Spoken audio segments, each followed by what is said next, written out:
News বিষয়টা বুঝতে পারছি এই জন্য আমি যে ইনফরমেশন পেয়েছি যে ইমিডিয়েট পাস্ট যে চিফ জাস্টিস রাফাত আহমেদ এবং সেনাপ্রধান এদেরকে ইউনুসের সাথে একটা গোপন বৈঠক হয়েছে বলে শোনা গেছে ইউনুস নাকি টায়ার এবং সে বলতেছে আমি আর পারছি এই জন্য একটা সেফ এক্সিট চাইছে এবং যে কোনো মুহূর্তে একটা ঘটনা। একটা খুবই খারাপ খবর এসেছে আন্তর্জাতিক অঙ্গন থেকে। আন্তর্জাতিক মানবাধিকার প্রতিনিধিরা নোবেল কমিটিকে এই মানবাধিকারের বিষয়গুলো লিখিতভাবে জানিয়েছে। হঠাৎ করে নোবেল কমিটিকে এই তথ্য জানানোর কারণ কি? নোবেল শান্তি পুরস্কার পেয়েছেন আমাদের প্রধান উপদেষ্টা, সেই ব্যাপারটাকেও প্রশ্নবিদ্ধ করার চেষ্টা করছে যে নোবেল শান্তি। এখন যদি অভিযোগ সরকারের বিরুদ্ধে সত্য হয় তাহলে সরকারকে পদত্যাগ করতে হবে। সেই অভিযোগটাতে বাতে পড়ছে টোটাল সিস্টেমের প্রধান হিসেবে যিনি মূল ভূমিকা আছেন ডক্টর মোহাম্মদ ইউনূস। শেখ হাসিনা নিজেই তার দেশে ফেরা নিয়ে যে বক্তব্য আছে তিনি দিয়েছেন 22 ডিসেম্বর। তিনি ক্লিয়ারলি বলেছেন বেঁচে আছি যখন দেশে ফিরবো। তিনি বাংলাদেশে আসবে এটা কনফার্ম। আসার আগে কিন্তু আপনারা মোটামুটি বুঝতে পারবেন কোন দিন কোন তারিখে তিনি বাংলাদেশে আসবেন। লেফটেন্যান্ট জেনারেল অবসরপ্রাপ্ত জাহাঙ্গীর আলম চৌধুরী শোনা যাচ্ছে খুব শীঘ্রই তিনি পদত্যাগ করতে পারেন। তার পদত্যাগের ঘোষণাটি যে কোনো সময় আসতে পারে। আবার তার জায়গাতে কে আসতে পারেন? নতুন স্বরাষ্ট্র উপদেষ্টা হিসেবে আমরা কার মুখ দেখতে পারি? আমাদের জাতীয় নিরাপত্তা উপদেষ্টা ডক্টর খলিলুর রহমানকে। শেখ হাসিনা বলছেন এই ধরনের ঘটনা পুরো বাংলাদেশকে ভেতর থেকে ডিস্ট্যাবিলাইজ, অস্থিতিশীল করে তুলছে। শেখ হাসিনা বারবার মনে করাচ্ছিলেন যে মনে রাখতে হবে 2024-এর জুলাই আগস্ট আন্দোলনের সময় কিভাবে আইন শৃঙ্খলা পরিস্থিতিকে উদ্দেশ্যমূলকভাবে ভেঙে পড়ানো হয়েছিল, মানে একেবারে ভেঙে দেওয়া হয়েছে। দর্শক, বাংলাদেশে বিদ্যমান রাজনৈতিক প্রেক্ষাপট নিয়ে আরেকটি নতুন নিউজ নিয়ে আপনাদের সামনে হাজির হয়েছি, যার বিশেষ অংশ ইতিমধ্যে আপনারা দেখেছেন, দেখে বুঝতে পেরেছেন ভিডিওটি কতটা গুরুত্বপূর্ণ হতে চলেছে। তাই দর্শক, না টেনে সম্পূর্ণ ভিডিওটি দেখার অনুরোধ রইল। যারা এখনও চ্যানেলটি সাবস্ক্রাইব করেনি তাদেরকে অনুরোধ করবো চ্যানেলটি সাবস্ক্রাইব করে পাশে থাকা বেল আইকনটি বাজিয়ে দেওয়ার জন্য। যারা ইতিমধ্যে চ্যানেলটি সাবস্ক্রাইব করেছেন তাদেরকে অসংখ্য ধন্যবাদ। দর্শক চলুন কথা না বাড়িয়ে ভিডিওর মূল অংশগুলো দেখে আসি। এক সময় ওসমান হাদির মৃত্যুর সব কিছুই প্রশ্ন তুলছে মানবাধিকারের, আর সেই প্রশ্ন যখন তুলছে মানবাধিকারের তখন একটা খুবই খারাপ খবর এসেছে আন্তর্জাতিক অঙ্গন থেকে। আন্তর্জাতিক মানবাধিকার প্রতিনিধিরা নোবেল কমিটিকে এই মানবাধিকারের বিষয়গুলো লিখিতভাবে জানিয়েছে। হঠাৎ করে নোবেল কমিটিকে এই তথ্য জানানোর কারণ কি? কারণটা কি এটা যে আমাদের মাননীয় প্রধান উপদেষ্টা প্রফেসর ইউনূস তিনি নোবেলজয়ী, শান্তিতে নোবেলজয়ী, এবং তিনি যখন দায়িত্বে আছেন তখন মানবাধিকারের লঙ্ঘনের ঘটনাগুলো দেশে ঘটছে। সেই প্রেক্ষাপটেই কি এরকম চিঠি দেওয়া হলো, আবেদন জানানো হলো, যেটা বাংলাদেশের জন্য কোনোভাবেই কাম্য নয়। প্রফেসর ইউনূসের জন্য এটা খুবই বিব্রতকর একটা ব্যাপার। আজকে পুলিশের পক্ষ থেকে ঢাকায় ঘটে যাওয়া প্রথম আলো ডেইলি স্টারের যে হামলা, সেই ব্যাপারে পুলিশের পক্ষ থেকে এক ধরনের অসহায়ত্ব প্রকাশ করা হয়েছে যে এই মত তারা ঠেকায়নি মূলত পুলিশের উপরে আক্রমণের ভয়ে।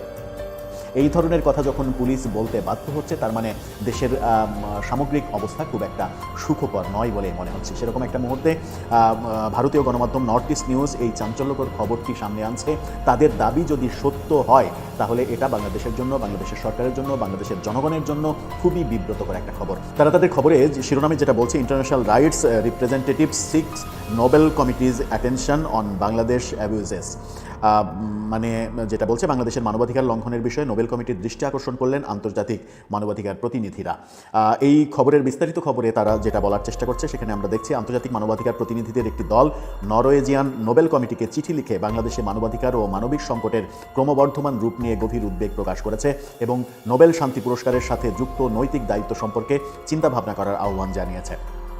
নোবেল শান্তি পুরস্কার পেয়েছেন আমাদের প্রধান উপদেষ্টা, সেই ব্যাপারটাকেও প্রশ্নবিদ্ধ করার চেষ্টা করছে যে নোবেল শান্তি পুরস্কার প্রাপ্ত ব্যক্তিদের কর্তব্য এবং বাধ্যবাধকতার ব্যাপারগুলো নোবেল কমিটিকে মানে সচেতন করে দিয়েছে, তাদেরকে মনে করিয়ে দেওয়ার চেষ্টা করেছে তারা বলছে যে অসলোতে নোবেল কমিটির কাছে সম্বোধন করা এক যৌথ চিঠিতে স্বাক্ষরকারীরা বলেছেন যে বাংলাদেশ মানবাধিকারের ক্ষেত্রে উদ্বেগজনক অবনতি দেখছে।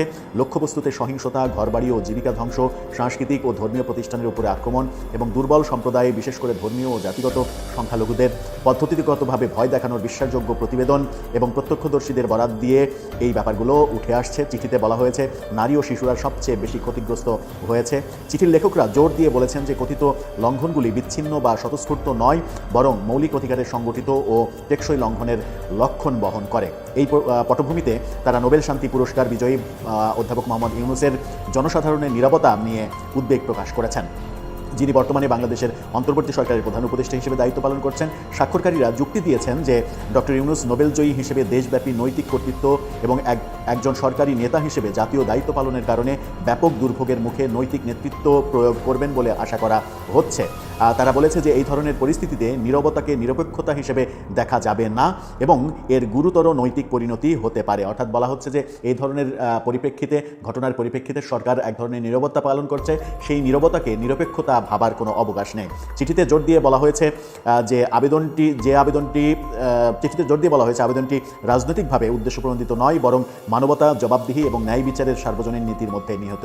অর্থাৎ এই চিঠি যারা দিয়েছেন তারা বলছেন যে এই চিঠির সঙ্গে কোনো রাজনীতি জড়িত নেই, অর্থাৎ কোনো রাজনৈতিক হস্তক্ষেপ নেই। সাধারণভাবে ধরা যেতেই পারে যে এরকম চিঠি আওয়ামী লীগের লবিংয়ে হতে পারে, এরকম চিঠি দেওয়ার ঘটনা, কিন্তু এই চিঠিতে এটাও দাবি করা হচ্ছে এর সঙ্গে কোনো রাজনীতি জড়িত নেই। এতে বলা হয়েছে যে যেখানে ভয় দৈনন্দিন জীবনকে নিয়ন্ত্রিত করে সেখানে শান্তি থাকতে পারে না, এবং যখন মৌলিক অধিকারগুলো পদ্ধতিগতভাবে লঙ্ঘিত হচ্ছে তখন নিরপেক্ষতা দাবি করা যাবে না।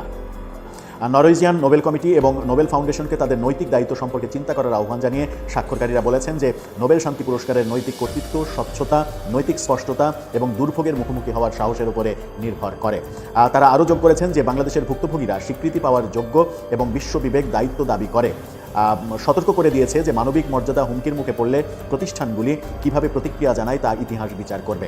চিঠিতে স্বাক্ষর করেছেন মার্কিন যুক্তরাষ্ট্রের রোড আইল্যান্ড হাউস অব রিপ্রেজেন্টেটিভসের প্রাক্তন আইন প্রণেতা রেফারেন্ট ডক্টর রবার্ট বি ব্ল্যান্সিয়া, বেলজিয়ামের সাউথ এশিয়া ডেমোক্রেটিক ফোরামের প্রতিষ্ঠাতা এবং নির্বাহী পরিচালক পাউলো কাসাকা, যুক্তরাজ্যের ইউরোপীয় বাংলাদেশ ফোরামের যোগাযোগ পরিচালক Chris Blackburn, West London chamber of কমার্সের পরিচালক অ্যালান রাইটস, পোল্যান্ডের নেভার এগেইন অ্যাসোসিয়েশনের প্রতিনিধি নাতালিয়া সিনিয়াভা, সুইজারল্যান্ডের শোয়েভার রেডিও অ্যান্ড ফানসেহেনের সিনিয়র সম্পাদক শর্ট জ্যাকমার্ট, যুক্তরাজ্যের ফ্রিজ বাংলা ফাউন্ডেশনের প্রধান সম্পাদক প্রিয়জিৎ দেব সরকার এবং কানাডার গ্লোবাল সেন্টার ফর ডেমোক্রেটিক গভর্নেন্সের সভাপতি অধ্যাপক ডক্টর হাবিবে মিল্লাত। এই ব্যক্তিগুলো এই চিঠিতে স্বাক্ষর করেছেন এবং এই চিঠিটা নোবেল কমিটিকে দেওয়া হয়েছে। সেখানে দাবি করা হচ্ছে যে এই চিঠির সঙ্গে কোনো রাজনীতি নেই, রাজনৈতিক সম্পৃক্ততা নেই, এটা তারা উপলব্ধি করেছেন, বিশ্ব মানবতার প্রেক্ষাপটে এটা উপলব্ধি করেছেন এবং তারা বলছেন যে নোবেল শান্তি পুরস্কার প্রাপ্ত একজন যখন দেশের দায়িত্ব পালন করছেন তখন সেই দেশে মানবতার যে মানে ঘাটতি দেখা যাচ্ছে এবং মানবিক ঘাটতি দেখা যাচ্ছে, মানবাধিকার লঙ্ঘনের ঘটনা ঘটছে, এই ব্যাপারগুলো নোবেল কমিটিকে সচেতন হওয়ার কথা বলেছেন। এবং এই চিঠির ফলে কি চাচ্ছেন তারা, মূলত কি চাচ্ছেন? নোবেল কমিটি প্রফেসর ইউনূসের সঙ্গে কথা বলবেন যে আপনি শান্তিতে নোবেল পুরস্কার প্রাপ্ত একজন মানুষ, আপনার দেশে শান্তি কোথায়, এরকম ঘটনা কেন ঘটছে, সংখ্যালঘু নির্যাতনের ঘটনা কেন একের পর এক ঘটছে, বিরোধী পথকে দমন করার ঘটনা কেন ঘটছে। যদিও এই চিঠিতে রাজনীতির ব্যাপারটাকে অস্বীকার করা হয়েছে, কিন্তু এটা কি অস্বীকার করার কোনো উপায় রয়েছে যে এটা কোনো না কোনো লবিংয়ের মাধ্যমেই করা হয়েছে এবং এই কাজটার সঙ্গে কোনো না কোনোভাবে আওয়ামী লীগের সম্পৃক্ততা রয়েছে? আমরা অনেক আগে থেকেই জানি যে আওয়ামী লীগ বিশ্বব্যাপী তাদের রাজনৈতিক অবস্থানকে জানান দেওয়ার জন্য বড় লবিস্ট নিয়োগ করেছে এবং সেই লবিস্ট ভালো কাজও করছে বলে বিভিন্ন সময় মনে হয়েছে। বিশেষ করে গণমাধ্যমের ব্যাপারে তারা সফল হয়েছে। বিভিন্ন গণমাধ্যমে, আন্তর্জাতিক সমস্ত গণমাধ্যমে শেখ হাসিনার সাক্ষাৎকার দেওয়া, সজীব ওয়াজেদ জয়ের সাক্ষাৎকার দেওয়া, এই ব্যাপারগুলো দেখে মনে হয়েছে যে তাদের লবিস্ট ফার্ম বেশ ভালো কাজ করছে। সেই লবিস্ট ফার্মেরই লবিংয়ের একটা অংশ কিনা এটা সেটা কিন্তু উড়িয়ে দেওয়ার কোনো কারণ নেই। নোবেল কমিটিতে যখন প্রফেসর ইউনূসকে প্রশ্নবিদ্ধ করে এই ধরনের চিঠি দেওয়া হয় তখন এটা ধরে নেওয়ার কোনো কারণ থাকতেই পারে না যে এর সঙ্গে রাজনীতি জড়িত নয়। এর সঙ্গে অবশ্যই রাজনীতি জড়িত এবং এটার সঙ্গে আওয়ামী লীগের লবিং জড়িত থাকার সম্ভাবনাই বেশি বলে ব্যক্তিগতভাবে আমার মনে হয়। কিন্তু যে লবিংই থাকুক, আলটিমেটলি নোবেল কমিটিতে এরকম একটা চিঠি গিয়েছে, এটা প্রফেসর ইউনূসের জন্য খুবই বিব্রতকর একটা ব্যাপার, এরকম খবর যখন আন্তর্জাতিক গণমাধ্যমে আসছে। এবার নাহিদ ইসলাম ডক্টর ইউনূস সরকারকে নিয়ে এমন এক চাঞ্চল্যকর তথ্য সামনে এনেছেন যে বক্তব্যের পর বোঝা যায় যে ডক্টর ইউনূসকে এই মুহূর্তে বাটে ফেলতেই এমন ধরনের বক্তব্য হয়তোবা, অথবা যা অভিযোগ আসছে সরকারের বিরুদ্ধে তা সত্য। এখন যদি অভিযোগ সরকারের বিরুদ্ধে সত্য হয় তাহলে সরকারকে পদত্যাগ করতে হবে, আর যদি অভিযোগ মিথ্যা হয় তাহলে সরকারকে এটা ক্লারিফিকেশন করতে হবে নাহিদ ইসলামের এই অভিযোগ কতটুকু সত্য। নাহিদ যে অভিযোগ করেছে সেই অভিযোগটাতে বাতে পড়ছে টোটাল সিস্টেমের প্রধান হিসাবে যিনি মূল ভূমিকা আছেন ডক্টর মোহাম্মদ ইউনূস। তো কি বক্তব্য? শরীফ ওসমান হাদি তার একটা অ্যাক্সিডেন্ট হতে পারে এবং হওয়ার পর কি কি ঘটনা ঘটানো হবে বাংলাদেশে, এটার একটা পরিকল্পনা নাকি আগে থেকেই তৈরি করা। এবং নাহিদ বলার চেষ্টা করছেন এই ঘটনার পর আমরা বলেছি যে এটা সরকারের ভেতরের একটা অংশের এখানে সংশ্লিষ্টতা আছে। এমনটাই মন্তব্য নাহিদ ইসলাম। এই আলোচনাটা আরো বিস্তারিত আমরা যখন দেখছি, তখন গতকালকে রাজধানীর একটি হোটেলে একটা সংবাদ সম্মেলনের আয়োজন করা হয়েছিল মব ভায়োলেন্সের বিরুদ্ধে সংবাদপত্র সম্পাদকদের সংগঠন সম্পাদক পরিষদ এবং news paper owners association of Bangladesh, অর্থাৎ প্রথম আলো এবং ডেইলি স্টারে যে ঘটনাগুলো ঘটেছে সেটার বিপরীতে। তো নাহিদ বলছেন, আমাদের জন্য দুর্ভাগ্যজনক যারা এই ঘটনাটা সেই রাতে ঘটিয়েছে বা যারা প্রথম আলো সহ সাংস্কৃতিক প্রতিষ্ঠানগুলোর উপর হামলা করেছে, তারা জুলাই গণঅভ্যুত্থানের স্লোগানগুলোকে ব্যবহার করেছে, হাদির নাম ব্যবহার করেছে, আমাদের স্লোগানগুলোকে ব্যবহার করে তারা সেখানে আক্রমণ করেছে। আজকে যে পরিস্থিতি এসেছে সেটা দুর্ভাগ্যজনক। তার বক্তব্য হচ্ছে যে, আমরা বলেছি এই ঘটনায় সরকারের ভেতরের একটা অংশের সংশ্লিষ্টতা আছে, এটার পক্ষে সম্মতি তৈরি করা হয়েছিল অনেক দিন ধরেই, এটার সঙ্গে রাজনৈতিক ব্যাকআপও আছে। এই তিনটি ঘটনা একসঙ্গে না ঘটলে এত বড় সাহস সেই রাতে কারো পক্ষে করা সম্ভব হতো না। কয়েক হাজার মানুষ গিয়ে এটা ঘটিয়েছে এরকম না, ফলে পুরোটি ঘটনাই পরিকল্পিত ছিল। আর হাদির মৃত্যুর পরে কি কি ঘটনা হবে সেটা একটা চক্রান্ত পরিকল্পনা আগেই তৈরি করা। ঘটনাগুলো দেখে আমাদের কাছে এটাই মনে হয়েছে। অর্থাৎ ব্যক্তিগতভাবে তিনি বলছেন যে তথ্য মন্ত্রণালয়ের দায়িত্বে তিনি ছিলেন, এটা তার জন্য দুর্ভাগ্যজনক। এখন তার এই যে বক্তব্য, সরকারের ভেতর সংশ্লিষ্টতা, অর্থাৎ সরকারের ভেতর কি এমন কোনো চক্র আছে যারা এদেশের গণমাধ্যমগুলোর স্বাধীনতার উপর হস্তক্ষেপ করতে চায়, মতের বিরোধিতা হলে কাউকে পানিশমেন্ট করতে চায় মব ভায়োলেন্সের ইস্যুতে? আমরা দেখছি প্রত্যেকটি রাজনৈতিক দল মব ভায়োলেন্সের বিপরীতে কথা বলছেন, সরকার কথা বলছে, পুলিশ কথা বলছে, সেনাবাহিনী কথা বলছে, তারপরেও কারা সেই ব্যক্তি? তবে জিয়াফুতকুর জাতি, এটাতে কোনো ভুল নাই। আর অধিকাংশ ঘটনায় আপনি দেখবেন পরিকল্পিতভাবে যারা এই ঘটনাগুলো ঘটাচ্ছেন, হুকুম দিচ্ছেন, তারা বাংলাদেশের যে ইসলামিক কমিউনিটি আছে, অর্থাৎ ধর্মপ্রাণ মুসল্লিদের যে পোশাক আশাক, টুপি, দাড়ি, পাঞ্জাবি, আপনি দেখবেন যে এই শ্রেণীটা, এদের ভিডিও সবার আগে আসে যে হুজুরদের একাংশ, তারা কি আদৌ হুজুর? বিশ্ব মিডিয়াতে এই প্রথম আলো ডেইলি স্টার ভাঙার যে স্টোরি সামনে আসছে, সেখানে হুজুরদের ছবিগুলো দেখানো হয়েছে এবং কি এখানে ইসলামিক স্লোগান ব্যবহার করা হচ্ছে। অর্থাৎ বিশ্ব দেখছে যে হ্যাঁ, এই দেশে জঙ্গিদের একটা অবস্থান আছে।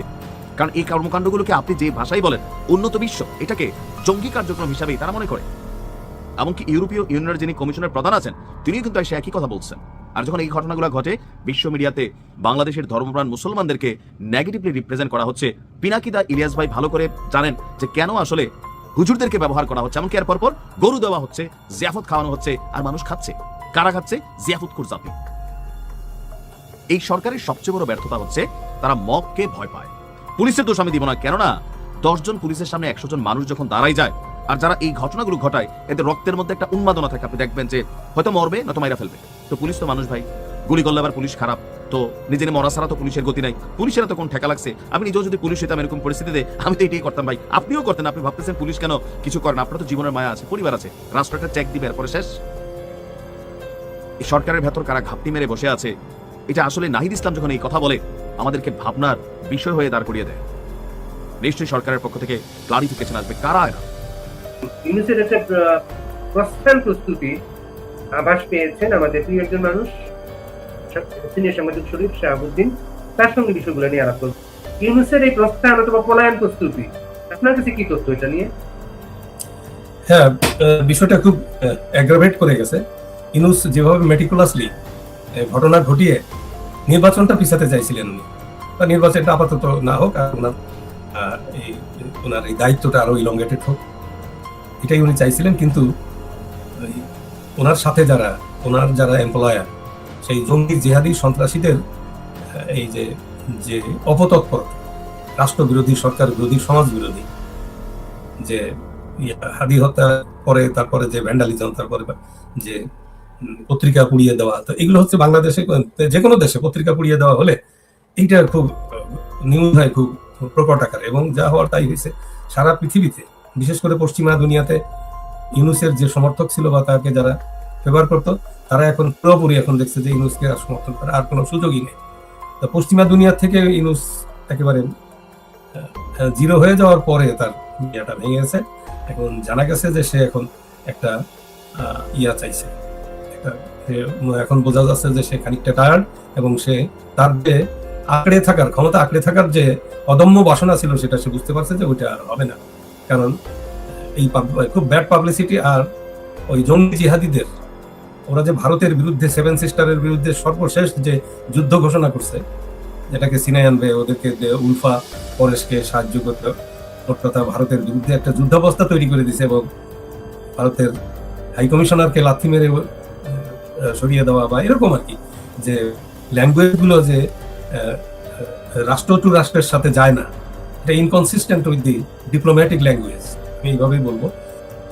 এরা ডিপ্লোম্যাটিক, এরা তো সন্ত্রাসী, তার জন্য টোকাই রাস্তাঘাটের লোকজন যার জন্য এদের উপরে ইনুসের কারণে এদের উপরে রাষ্ট্রীয় দায়িত্ব পড়ে গেছে এবং তারা রাষ্ট্র ডিল করছে তাদের ওইতে, সেই বস্তির ভাষায়, যার জন্য ইন্ডিয়ার সাথে যে একটা সুন্দর সম্পর্ক হতে পারতো, সেই সম্পর্কটা কোঅপারেশন, কনফ্লিক্ট না হয়ে কোঅপারেশন হতে পারতো, সেটা থেকে ইনুস প্রথম শুরু হচ্ছে, তারপরে তার সাঙ্গপাঙ্গ চালাচামুন্ডারা যেভাবে এগিয়ে যাচ্ছে, তাতে ভারত তো একেবারে অস্তিত্ব নিয়ে তারা চিন্তা করছে যে আমাদের 7 সিস্টার এরা নিয়ে যাবে। তারপরে একজন হিন্দু যে ইয়াকে যে পুড়াইয়া মেরে তারপরে তাকে ঝুলাইয়া পোড়াই দিল, এর চাইতে নির্মমতা এগুলো তো আর কেমনে সহ্য করে তারা একজন।